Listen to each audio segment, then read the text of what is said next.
Bonjour à tous et bienvenue sur NTD L'Actu, votre point sur l'info de ce lundi 15 janvier. Avant de commencer, merci de cliquer pour vous abonner et de liker la vidéo. La nouvelle ministre de la Culture, Rachida Dati, a confirmé son objectif de remporter la mairie de Paris en 2026. Son projet de candidature fait l'objet de spéculations concernant un prétendu deal avec le président Emmanuel Macron. De son côté, la principale intéressée nie toute entente électorale.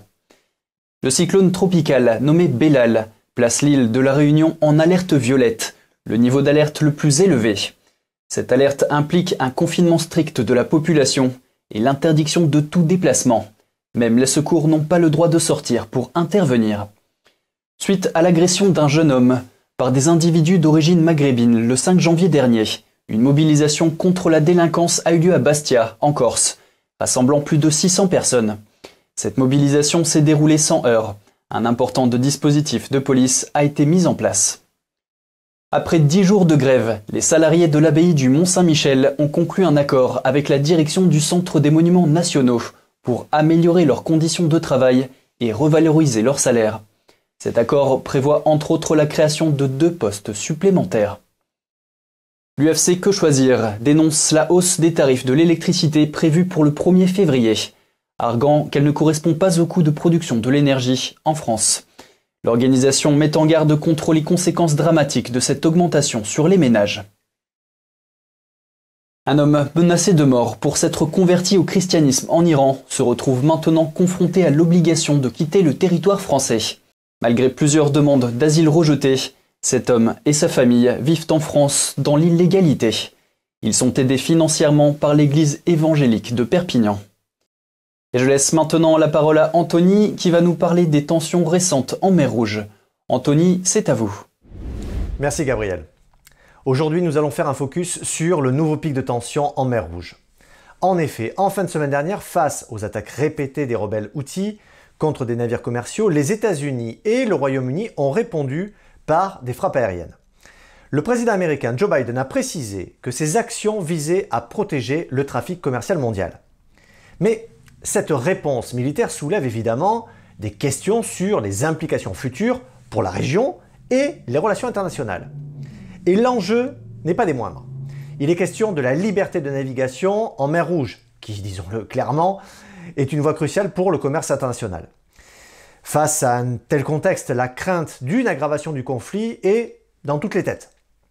Tous les regards se tournent donc sur la manière dont la communauté internationale va gérer cette crise, car cela pourrait bien redéfinir les équilibres géopolitiques dans la région. Reportage. La situation au Yémen, déjà fragile en raison de la guerre civile depuis 2014, se complique davantage. Les frappes aériennes menées par les États-Unis et le Royaume-Uni ont ciblé précisément les capacités militaires des Houthis.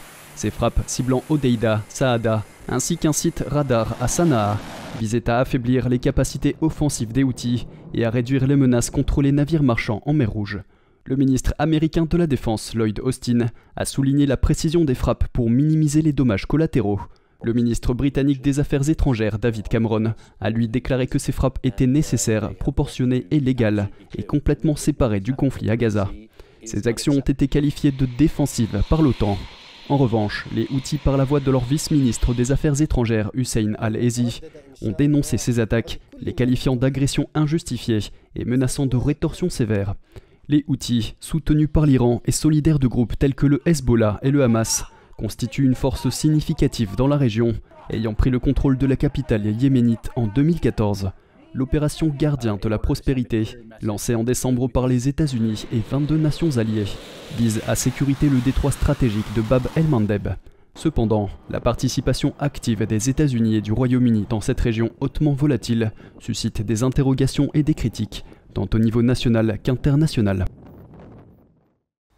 Et samedi, l'armée américaine a une nouvelle fois frappé les rebelles Houthis après que ces derniers ont menacé de représailles. On craint maintenant une possible escalade du conflit dont les implications seraient majeures. D'une part, le maintien de la sécurité maritime dans la région est vital, non seulement pour les pays impliqués, mais aussi pour l'économie mondiale. Et d'autre part, l'impact de ces frappes sur les populations civiles et yéménites, déjà touchées par une crise humanitaire, ne doit pas être négligé.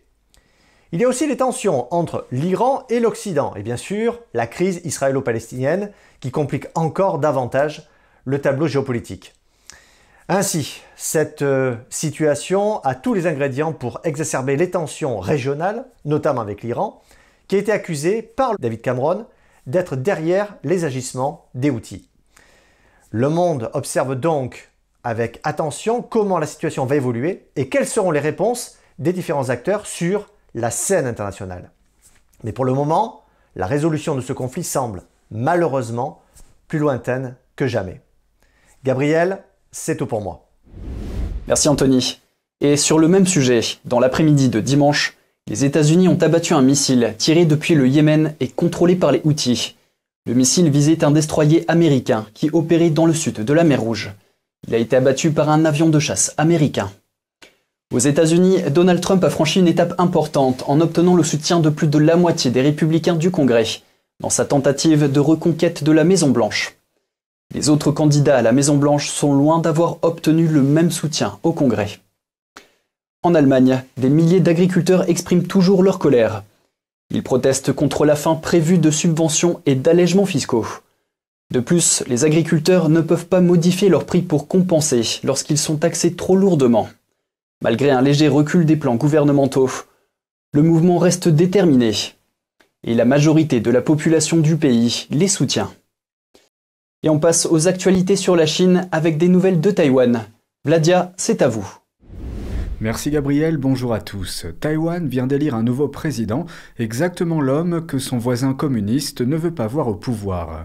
La victoire de William Lai fait de la première élection de l'année un triomphe contre le régime totalitaire de Pékin. Dans son discours, il a affirmé que Taïwan n'est pas une monnaie d'échange entre les États-Unis et la Chine.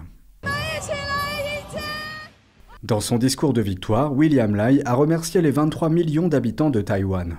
Pékin n'était pas favorable à la victoire de Lai. La Chine a présenté l'élection comme le choix de Taïwan entre la paix et la guerre, et le régime a déclaré que Lai rapprocherait Taïwan de la guerre.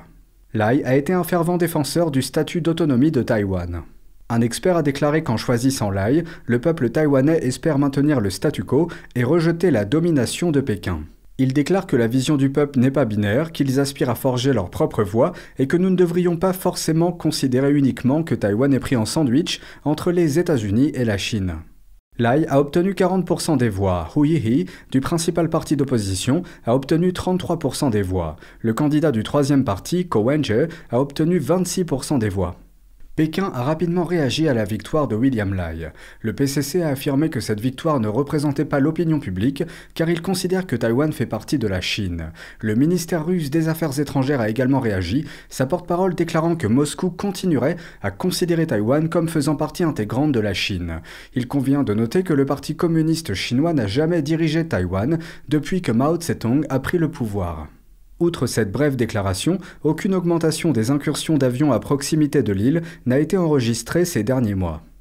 C'est tout pour moi, merci Gabriel, très belle journée à tous.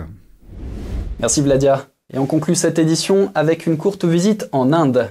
Le temple Vijaya Vitala, situé dans l'état de Karnataka, est une merveille architecturale renommée pour ses 56 piliers, baptisé pilier Sarigama en référence aux notes de musique classique indienne. Chacun de ces piliers produit un son musical distinct lorsqu'il est tapoté, éveillant l'émerveillement des archéologues et des visiteurs. Le temple a survécu à des siècles de tentatives de destruction. Malgré cela, le site reste une merveille du patrimoine culturel. Les visiteurs peuvent explorer le temple gratuitement tous les jours. Et voilà, c'est la fin de ce journal. Merci à tous de l'avoir suivi. On se retrouve demain à 13h pour une nouvelle édition de NTD l'Actu. Très bon après-midi et à demain.